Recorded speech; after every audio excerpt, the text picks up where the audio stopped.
5편 1절부터 12절까지의 말씀입니다. 제가 말씀을 봉독하도록 하겠습니다. 여호와여, 나의 말에 귀를 기울이사 나의 심정을 헤아려 주소서. 나의 왕, 나의 하나님이여, 내가 부르짖는 소리를 들으소서. 내가 주께 기도하나이다. 여호와여, 아침에 주께서 나의 소리를 들으시리니 아침에 내가 주께 기도하고 바라리이다. 주는 죄악을 기뻐하는 신이 아니시니 악이 주와 함께 머물지 못하며 오만한 자들이 주의 목전에 서지 못하리이다. 주는 모든 행악자를 미워하시며 거짓말하는 자들을 멸망시키리이다. 여호와께서는 피 흘리기를 즐기는 자와 속이는 자를 싫어하시나이다. 오직 나는 주의 풍성한 사랑을 힘입어 주의 집에 들어가 주를 경외함으로 성전을 향하여 예배하리이다.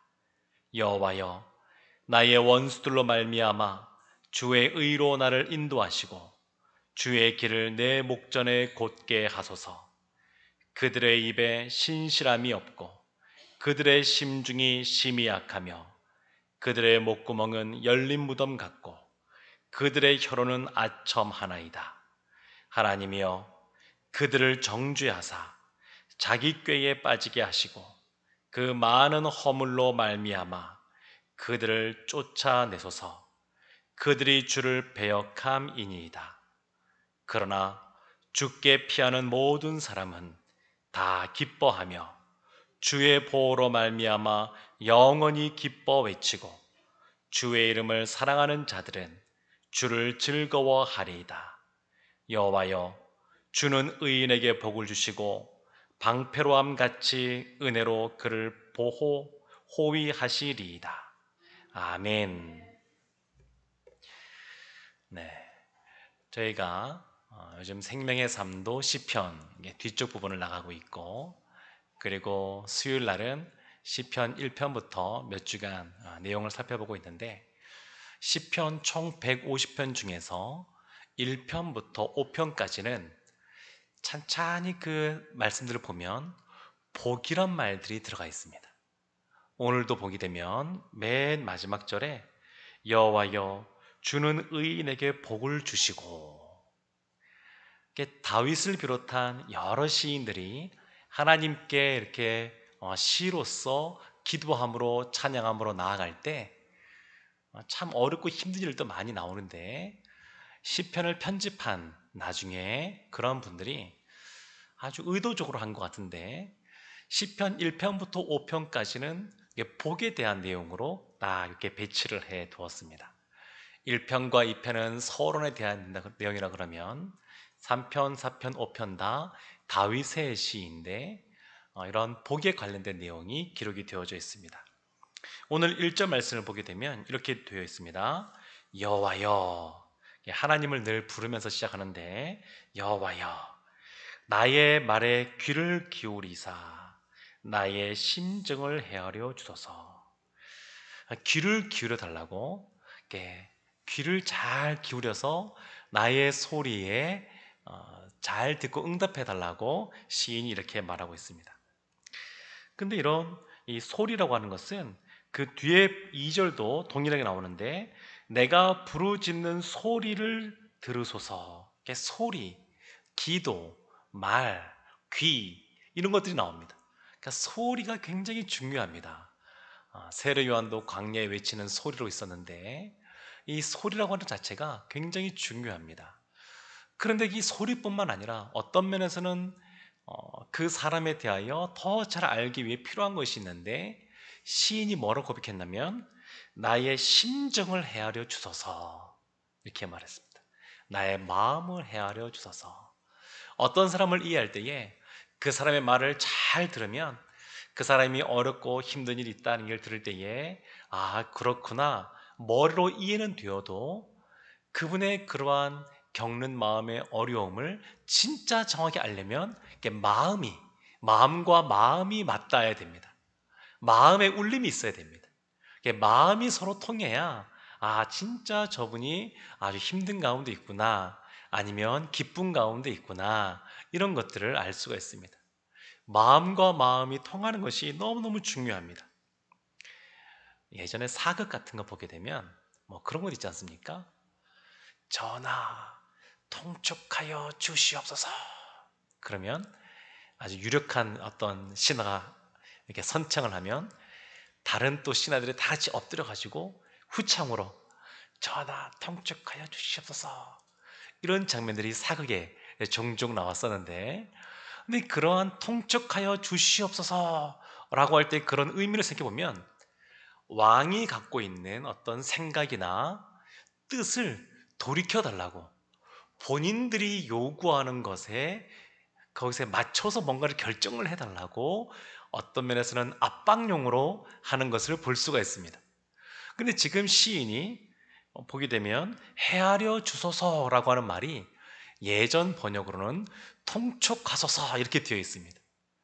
하나님을 향하여 하나님 통촉하여 주시옵소서 이렇게 기도하는 건데, 신하들이 사극에서 나오는 것처럼 하나님의 뜻을 돌이켜달라 뭐 이런 의미라기보다는 내 뜻대로 하게 해달라 이런 것이라기보다는 그만큼 간절하게 하나님께 기도하는 것을 볼 수 있습니다.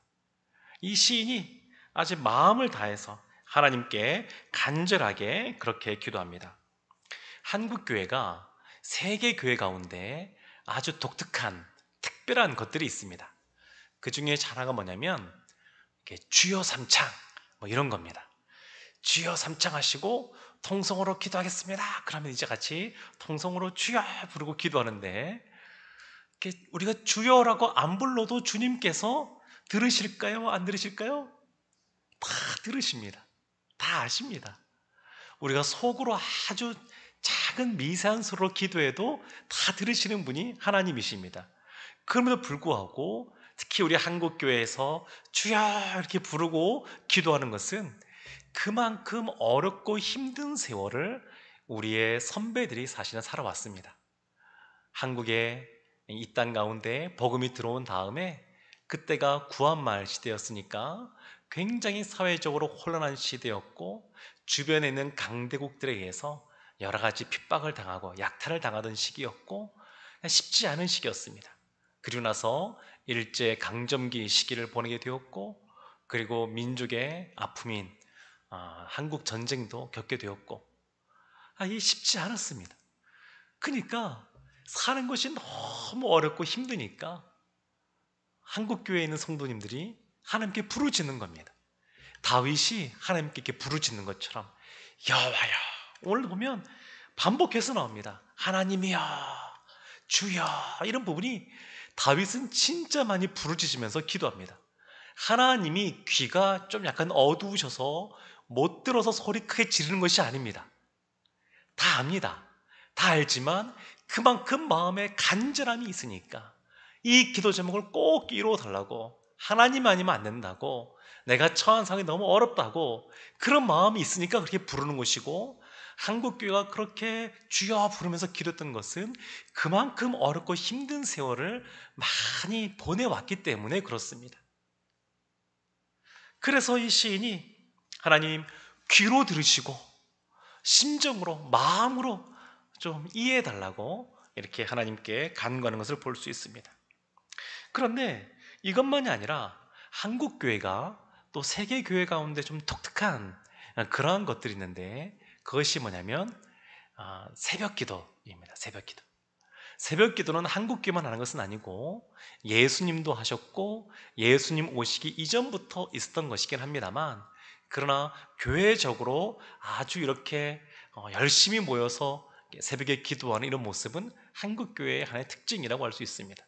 그 3절을 보게 되면 그런 부분이 나옵니다. 여호와여, 아침에 주께서 나의 기도를 들으시리니 아침에 내가 주께 기도하고 바라리이다. 이 1절부터 3절까지가 하나의 연을 이루고 있습니다. 하나님 앞에 간절하게 기도하고 또 아뢰는 그런 내용이 1절부터 3절까지 있는데, 특별히 3절은 아침에 라고 말합니다. 아침에. 근데 이 아침이란 뜻은 원래 의미는 새벽이란 뜻입니다. 새벽. 새벽에 내가 기도하니 하나님 들어주옵소서라고 이 다윗이 그렇게 고백하고 있는 겁니다.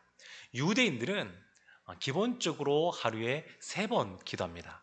언제 기도하냐면 아침에 기도하고요, 그 다음에 정오에 기도하고요, 저녁에 기도합니다. 이렇게 기본적으로 3번은 기도하는데 시편 55편 17절에 보면 이런 말씀이 있습니다. 저녁과 아침과 정오에 내가 근심하여 탄식하리니 여호와께서 내 소리를 들으시리로다. 저녁과 아침과 정오, 아침, 정오, 저녁에 내가 기도할 때에 하나님께서 들으신다라고 말하고 있습니다. 그럼에도 불구하고 아침에 기도하는 내용이 훨씬 더 많이 나옵니다. 시편 59편 16절을 보게 되면 나는 주의 힘을 노래하며 아침에 주의 인자하심을 높이 부르오리니. 시인이 아침에 주의 인자하심을 높이 부르겠다, 기도하겠다 이렇게 말하고 있고, 시편 88편 13절에 보게 되면 여호와여 오직 내가 주께 부르짖었사오니 아침에 나의 기도가 주의 앞에 이르리이다. 아침에 나의 기도가 주님께 이르리이다. 저녁도 있습니다. 우리가 생명의 삶 나가는데 어제 우리가 봤던 내용인데 시편 141편 2절 보면 이런 말씀이 있습니다.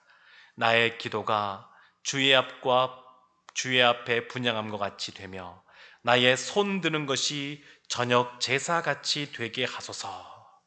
그래서 이 나의 기도가 저녁에 드리는 제사와 같이 하나님께 되기를 원한다, 이런 부분도 있는 것을 볼 수가 있습니다.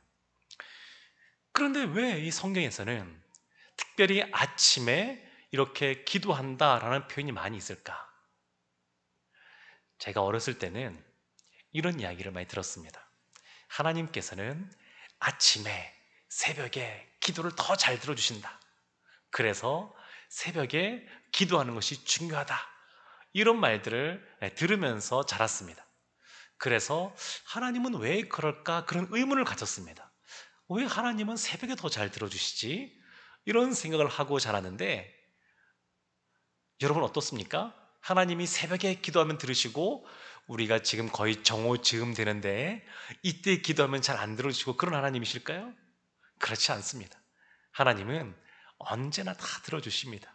아침에도 들어주시고 정오에도 들어주시고 저녁에 기도해도 여전히 동일하게 신실하게 응답하시는 분이 하나님이십니다. 그럼에도 불구하고 왜 아침에 기도하는 모습이 많이 나타나느냐?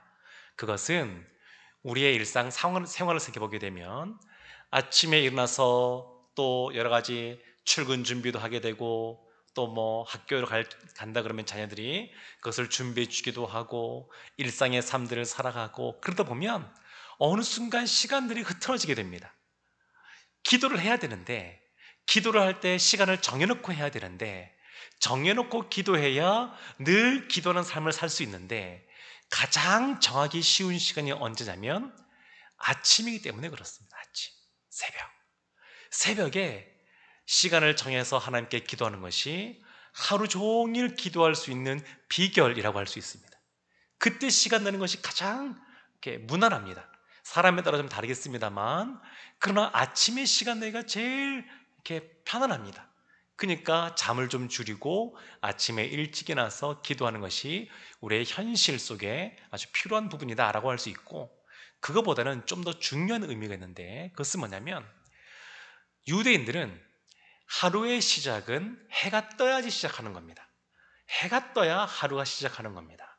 해가 뜨면 그 다음에 무엇이 일어나냐면 아침에 하나님께 드리는 제사, 그러한 제사가 있게 되고, 또 재판을 할 때도 보게 되면 아침이 되어야, 해가 떠올라야 시작이 됩니다.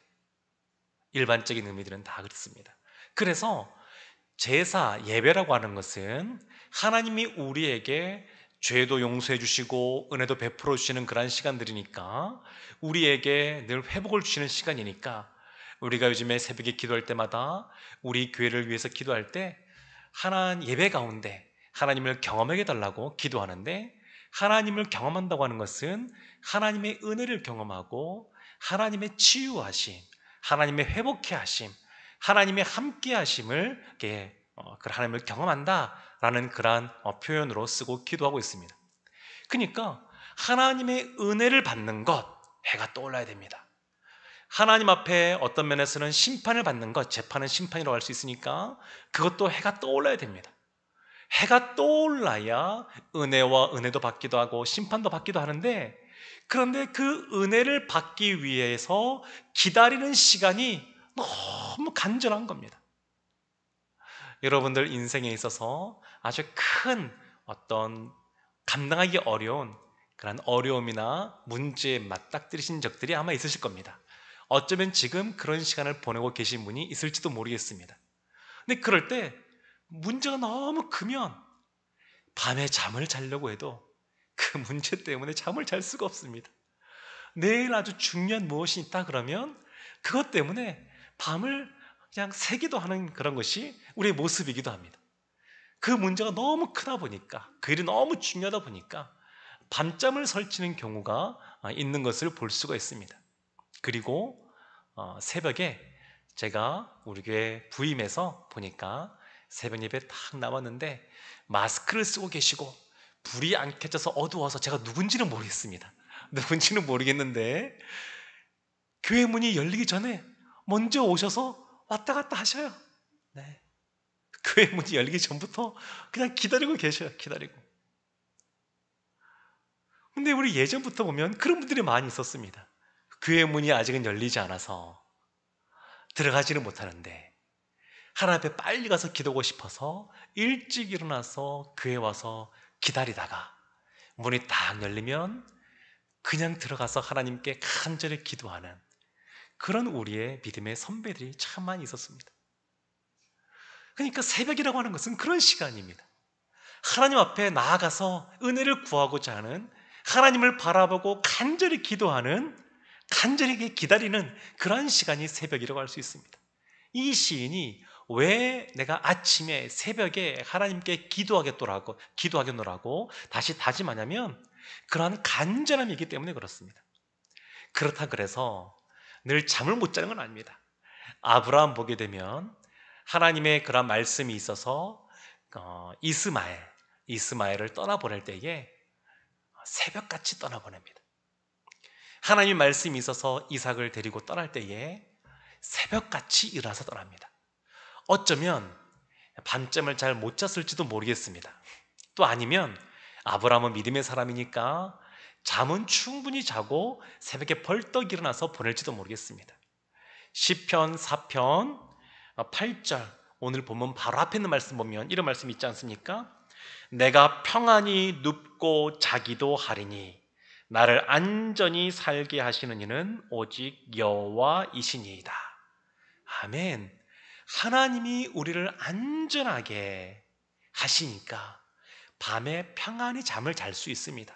아무리 그 다음날 아주 중요하고 또 큰 그런 문제가 있단다 할지라도 평안히 잘 수 있습니다. 이것이 하나님이 사랑하시는 자에게 주시는 그런 잠입니다. 하나님 씨는 평안이 있습니다. 그렇지만 아주 중요한 것이 있을 때 늦잠을 잘 수 있는 것이 아니고 평안히 자면서도 새벽이 되면 눈이 번쩍 떠져가지고 일어나서 주 앞에 나와서 기도하는 것이 우리의 모습이기도 합니다. 지금 시인이 밤에 평안히 잠을 잔다 한다 할지라도 그 새벽에 되면 눈이 번쩍 뜨이는 겁니다. 이제 곧 해가 뜨면 하나님이 나에게 은혜를 베풀어 주셔야 되는데, 하나님이 나와 함께 하시고 이런 문제들을 해결해 주셔야 되는데, 그런 마음을 갖고 눈을 번쩍 뜨고 일어나서 하나님께 나오는 겁니다. 이 시인이 하나님, 내 입에, 내 입술에 하나님의 귀를 대어주셔서 내가 하는 말을 잘 들어주시고 제 마음에 하나님의 마음을 대주셔서 제 마음이 잘 전달되게 해주시고 제가 아침에 간절하게 하나님을 바라봄으로 이 새벽에 기도할 때에 하나님 그 기도에 응답하여 달라고 이 시인이 간구하고 있습니다. 4절 말씀부터 보게 되면 그런 말씀이 나옵니다. 이제 악인들이 나오게 되는데 이 악인들과 의인들 이야기가 번갈아 가면서 나오거든요. 근데 4절부터 6절까지는 악인들에 대한 이야기가 나옵니다. 4절 말씀 보면 이렇게 되어 있습니다. 주는 죄악을 기뻐하시는 신이 아니시니. 하나님은 죄악을 기뻐하지 않는다, 이렇게 말씀하고 있습니다. 5절도 보게 되면 오만한 자들이 주의 목전에 서지 못하리이다. 주는 모든 행악자를 미워하시며. 여호와는 행악하는 자들을 미워하신다라고 말씀하고 있습니다. 그러니까 하나님은 악을 기뻐하지 않으십니다. 악행을 미워하십니다. 여기 오만한 자라고 나와 있는데, 오만한 자 그러면 시편 1편에 복이 없는 사람의 모습이 떠오릅니다. 오만한 자, 그러니까 죄악 가운데 거하는 사람, 그런 사람은 복이 없습니다. 오늘 본문 속에서 오만한 자는 어떤 자라고 볼 수 있냐면, 오늘 본문 안에서 이것을 본다 그러면 시인은 의인을 대표하거든요. 그러니까 시인인 의인은 새벽같이 아침에 하나님께 나아가 기도하는 자이고, 오만한 자는 그와 대조를 이루는데, 기도하지 않아도 내 힘으로 먹고 살 수 있다, 기도하지 않아도 우리의 가정 내가 안전하게 보호하고 살 수 있다, 기도하지 않아도 내가 하는 일들이 잘 될 수 있다, 기도하지 않는 사람이 오만한 자라고 할 수 있습니다. 기도하지 않는 사람. 6절에 보면 말씀도 있습니다. 거짓말하는 자들을 멸망시키리이다. 여호와께서는 피 흘리기를 즐기는 자와 속이는 자를 싫어하시나이다. 하나님은 이러한 거짓말하는 사람, 또한 속이는 사람, 또 피 흘리는 사람, 이런 사람들을 멸망시킬 것이라고 분명하게 말씀하고 있습니다. 하나님은 악을 기뻐하지 않으시고 악행을 미워하시며, 그러한 악을 행하는 사람들에 대하여 분명히 반드시 심판하시고 멸하신다라고 하나님께서, 이 시인이 고백하고 있습니다. 7절 말씀부터 보게 되면, 7절과 8절 보게 되면 다시 시인에 대해서, 의인에 대해서 말하고 있는데 이렇게 말하고 있습니다. 7절 말씀 보면, 오직 나는 주의 풍성한 사랑을 힘입어. 주의 풍성한 사랑을 힘입었다라고 말하면서 주의 집에 들어가 주를 경외함으로 성전을 향하여 예배하리이다. 시인이 하나님 앞에서 나아가 하나님을 경외함으로 성전에서 예배를 드린다라고 말하고 있는데, 이것이 의인이라고 말하고 있는데, 본인의 힘으로 할 수 있는 것이 아닙니다. 주의 풍성한 사랑을 힘입어 하는 것입니다. 우리가 하나님을 사랑하기 전에 우리를 먼저 사랑하시고, 우리가 하나님을 찾아가기 전에 먼저 찾아와 주시고, 우리에게 하나님께서 한량없는 그러한 풍성한 사랑과 은혜를 부어주셨기 때문에 우리가 기도할 수 있는 것이고, 기도할 때 하나님께서 응답해 주시는 겁니다. 우리의 기도에 하나님께서 신실하게 응답하시는 것을 경험하면, 말씀 속에서만 나오는, 성경 말씀 속에서만 나오는 우리의 기도를 들으시는 하나님, 이것이 머릿속에만 있는 것이 아니라 삶 속의 경험 속에 이것이 우리 가운데 다가오면 그 말씀이 보다 분명하게 살아납니다. 오늘 새벽에 맛보아 아는 기도의 지혜라는 제목으로 말씀을 전했었는데, 기도도 하나님의 선하심을 맛보아 알지어다 했던 것처럼 하나님의 말씀도 맛보아 아는 겁니다. 하나님의 말씀이 얼마나 능력 있는 말씀인지 늘 그것을 경험하다 보게 되면 그 말씀이 더 능력 있는 말씀을 우리가 다가오게 됩니다. 그리고 말씀이 더 꿀수기보다 단 말씀으로 달게 느껴지게 됩니다. 우리가 지금 필사를 하고 있는데, 저도 어제부터 시작을 했거든요. 필사를 쫙 하는데 천천히 한 절 한 절 읽으면서 묵상하면서 하는데 참 좋습니다. 네. 또 이어서 또 써야 되는데 기대감이 있습니다. 기대감이 쓰면서 또 우리 성도들을 생각하면서 기대감이 있습니다. 그러니까 자꾸 해보면서 하나님의 주신 은혜를 경험하면 그것이 더 풍성한 걸로 다가올 것에 대해서 기대감들이 생기는데, 기도도 마찬가지입니다. 주님의 사랑으로 말미암아, 풍성한 사랑으로 말미암아 우리가 간구할 때에 그 기도에 하나님께서 응답해 주십니다. 그 기도가 쌓이고 쌓이고 쌓이면 쓰나미와 같이, 태풍과 같이 우리 가운데 큰 문제가 다가온다 할지라도 흔들림이 없습니다. 단순히 머리로만 여호와는 나의 힘이십니다, 나의 기도에 신실하게 응답하시는 분이십니다 라고 이렇게 머릿속에만 아는 것과 실제 우리의 신앙생활 속에서 하나님이 우리의 기도할 때마다 들어주시고, 부르짖을 때 들어주시고, 속으로 간절히 기도할 때 들어주시고, 이런 것들이 쌓이면 흔들리지 않습니다. 흔들리지 않습니다. 그 믿음이 더욱더 굳건해지고 그 기도가 더 깊어지고 기도의 맛이 있습니다. 그러면 거기에서 어디로 나가냐면 풍성한 사랑으로 우리를 사랑하신 그 주님 앞에 우리도 그 주님을 더욱더 사랑하며 나가게 되어 있습니다. 하나님과 우리의 사이는 서로 사랑하는 관계가 되어야 되는데, 처음 만나서 하나님께서 나는 너희 하나님이고 너희 나의 백성이다 라고 말씀하셔서 이스라엘의 하나님의 백성이 되었지만, 그때는 하나님의 말씀으로서 선포되어져서 언약을 통해서, 계약을 통해서 맺어진 관계이지만 그 상태에 머무르면 안 되고 하나님께서 늘 구원해 주시고 은혜를 베푸는 것을 경험하면서 진짜 그러한 친밀한 관계가 되는 겁니다. 제가 이렇게 수요 경건에 나오신 분들 얼굴은 다 안 보이고 눈동자만 이렇게 보이는데 이렇게 보니까 다 주님을 사랑하시는 분들인 것 같습니다. 그러니까 이 3일날 나왔겠죠. 주님을 사모하러 나왔겠죠. 그러니까 우리가 늘 기도하면서 하나님의 풍성한 사랑에 힘입어 주님을 경외함으로 예배 가운데 나아가고 기도 가운데 나아가면 결국 우리의 사랑도 풍성해지게 됩니다. 시인은 그것을 알고 그렇게 고백하고 있습니다. 8절 말씀에서는 이런 말씀도 나옵니다. 여호와여, 나의 원수들로 말미암아 주의 의로 나를 인도하시고 주의 길을 내 목전에 곧게 하소서. 나의 삶을 인도해 달라는 겁니다. 근데 이것은 개인뿐만 아니라 공동체도 마찬가지입니다. 제가 살짝 헤드라인 뉴스로 잠깐 보고 온 내용이 뭐냐면, 정부에서 이제 교회에서 공식적인 예배 외에 다른 모임은 다 금한다 뭐 이런 것을 발표했다 그러더라고요. 자세한 내용을 읽어보지 못해서 잘 모르겠지만 이제 이런 시대가 되었습니다. 모이기를 힘써야 되는 것이 어찌 보면 예수 공동체인데, 여러 가지 코로나로 해서 모이기가 힘들고 더 나아가서 우리 보면 방역을 잘 하고 있거든요. 정부에서 얘기하는 것보다 제가 보면 뭐 더 잘하는 것 같습니다. 네, 꼼꼼하게 잘하고 있는데 그럼에도 불구하고 이런 제약들이 오게 됩니다.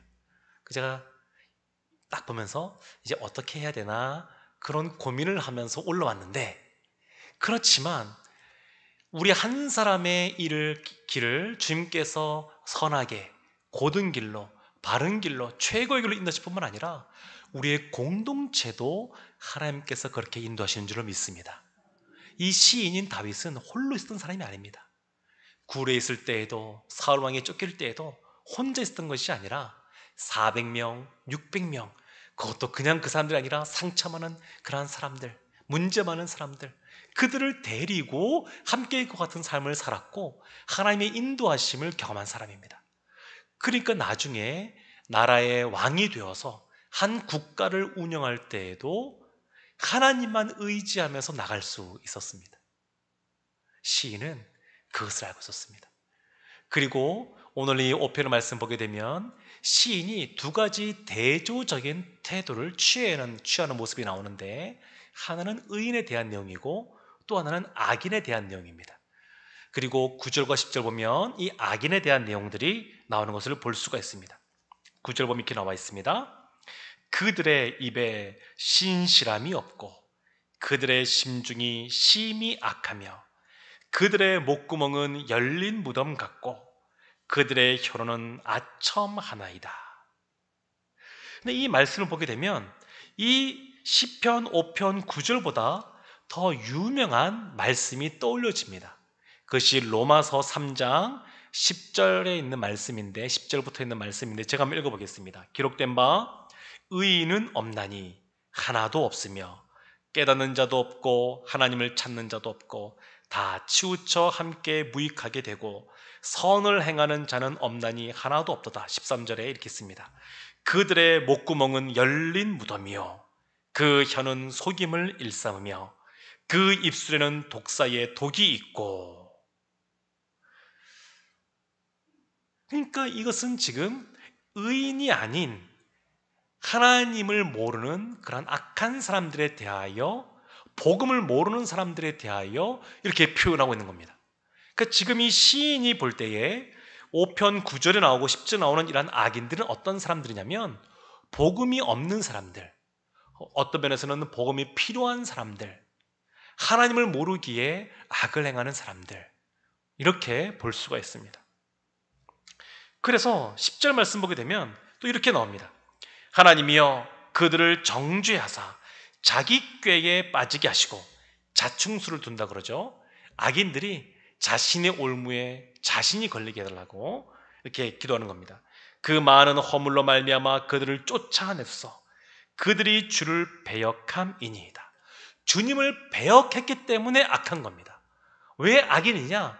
주님을 받아들이지 않기 때문에 그렇습니다. 세상에서 도덕적이고 윤리적인 삶을 살아간다 그래서 의인이 아니고 주님을 배격하면 다 악인인 것을 볼 수 있습니다.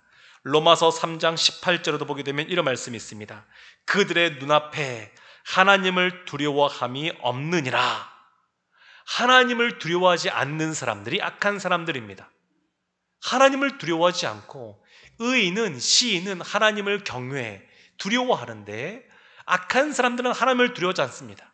하나님이 어디에 있느냐? 보여봐라. 이런 말들 하는 사람들이 악한 사람인 것을 볼 수 있습니다. 이게 대조를 이룹니다.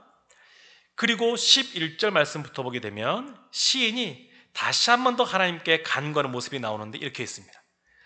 주께 피하는 모든 사람은 다 기뻐하며 주의 보호로 말미암아 영원히 기뻐 외치고 주의 이름을 사랑하는 자들은 주를 즐거워하리이다. 아멘. 주께 피하는 모든 사람은 다 기뻐한다. 기쁨이 있다.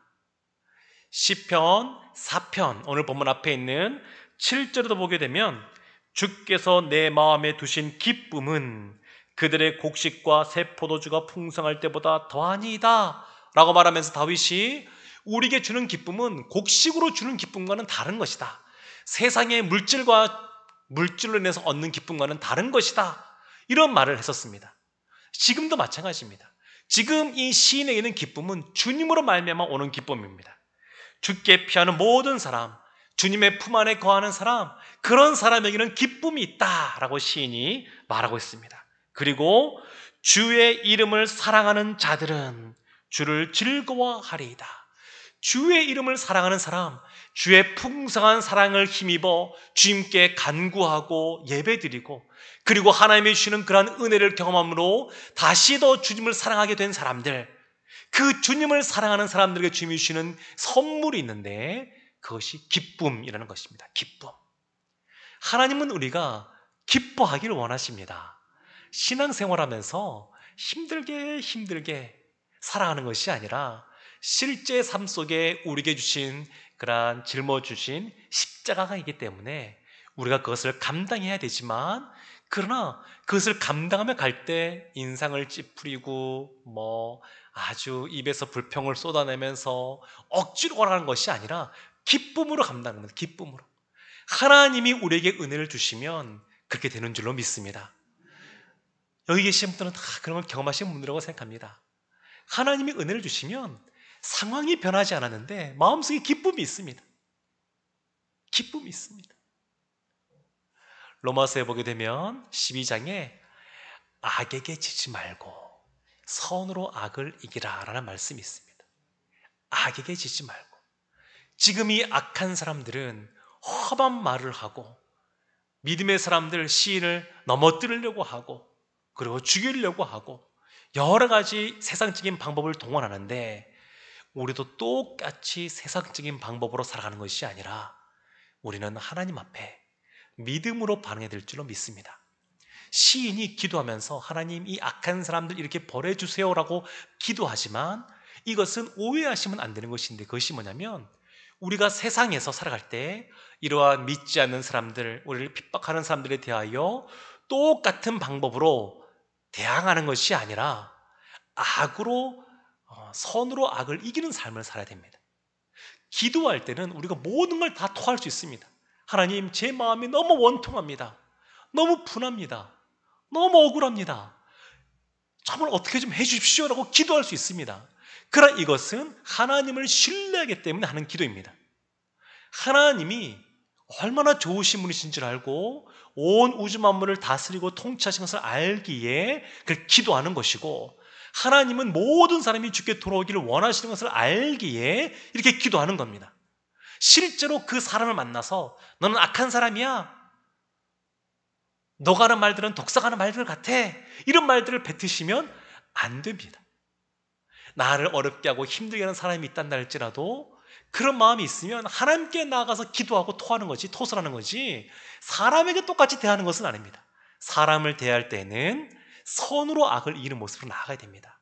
아무나게 험한 말을 한다 할지라도 축복의 말을 하고 그 사람을 위해서 더 많이 기도해 주고 그러한 모습으로 나아가야 됩니다.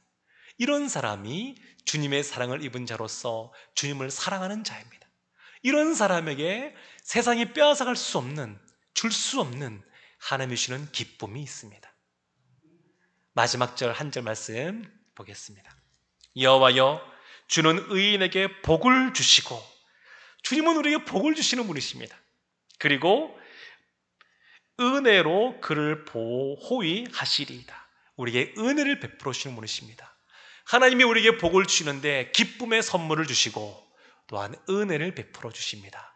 사랑하는 성도 여러분, 우리가 기도할 때에 하나님께 하나님 귀를 기울여 주소서, 마음을 열어 주소서 라고 우리가 간절히 기도하고, 해가 떠오르기 전부터 새벽같이 하나님 오늘도 저에게 필요한 은혜를 내려주소서 라고 간절히 기도하며 나아간다, 그러면 하나님이 우리에게 복을 주시되 기쁨을 주시고 은혜를 베풀어 주시고 주님을 사랑하는 자로서 우리와 함께 하실 줄로 믿습니다. 이라는 은혜가 여러분들에게, 우리에게, 또한 우리 공동체 가운데 임하기를 주님의 이름으로 축원합니다.